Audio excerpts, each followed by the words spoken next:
இன்றைய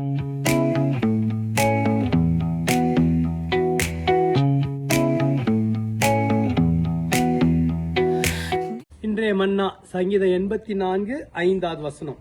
உம்மிலே பலன் கொள்கிற மனுஷனும் தங்கள் இருதயங்களில் செவ்வையான வழிகளை கொண்டிருக்கிறவர்களும் பாக்கியவான்கள். கர்த்தரில் நாம் பலன் கொள்ளுகிறவர்களாய் இருக்கிறோம். நாம் கர்த்தருக்குள்ளாக பலனை பெற்றுக்கொள்ளும் போது நாம் பாக்கியவான்களாய் கருதப்படுகிறோம். வேதத்துல சொல்லப்பட்டிருக்கு, கர்த்தர் நம்மளை பாக்கியவான்களாய் பார்க்கிறாரா. ஏன் தெரியுமா? அவருக்குள்ளாக பலப்பட்டு கொண்டே இருக்கிறோம். ஒவ்வொரு நாளும் கர்த்தருடைய கரம் உங்களை பலப்படுத்துகிறது. கர்த்தருடைய வார்த்தை உங்களை பலப்படுத்தக்கூடும்.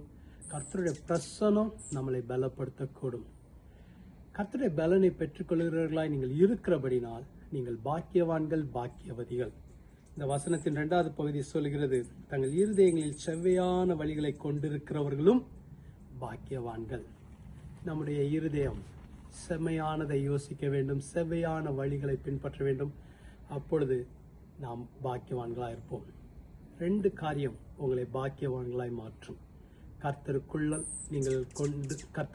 நீங்கள் பெற்றுக்கொள்கிற பலனும், அவருடைய வழிகளிலே உங்களுடைய இருதயத்தை செவ்வையாய் வைக்கும் போதும் நீங்கள் பாக்கியவான்களாய் இருப்பீர்கள்.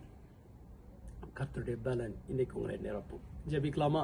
இயேசுவே, உம்முடைய பலன் எங்களுக்கு தேவை. உம்முடைய பலத்தினால் எங்களை இடைக்கட்டும். ஒவ்வொரு நாளும் உண்மையிலே பலன் கொள்ள கிருபை தாங்க. உம்முடைய வார்த்தையை எங்களுக்கு தாரும், உம்முடைய பிரசன்னத்தை தாரும், உம்முடைய தொடுதலை தாரும், உம்முடைய பரிசுத்தாவியானவருடைய உதவியை தாரும், பரிசுத்தாவியானவருடைய நிரப்புதலை தாரும். இவைகள் எல்லாம் உம்முடைய பலனை எங்களுக்குள்ளாய் கொண்டு வருமே. அன்று ஒவ்வொரு நாளும் உண்மையிலே பலன் கொள்ள கிருபை தருவீராக. ஆசீர்வதியும். உம்முடைய பிள்ளைகளை உற்சாகப்படுத்தும். உம்முடைய பிரசன்னத்தினால் மூடுவீராக. உம்முடைய கிருபை உம்முடைய பிள்ளைகளை சூழ்ந்திருக்கட்டும். இந்த நாள் அற்புதத்தின் நாளாய், பலனை பெற்றுக்கொள்கிற நாளாய் இருக்கட்டும். எங்கள் இருதயம் எப்பொழுது செவ்வையான வழிகளை பின்பற்றட்டும், செவ்வையான வழிகளிலே செல்லட்டும். கிருபை தருவீராக. உம்மை உத்தம இருதயத்தோடு பின்பற்ற எங்களுக்கு கிருபை தாரும், பலன் தாரும், வழி நடத்தும். ஆசீர்வதியும். இயேசுவின் மூலம் ஜெபிக்கிறோம் பிதாவே, ஆமென்.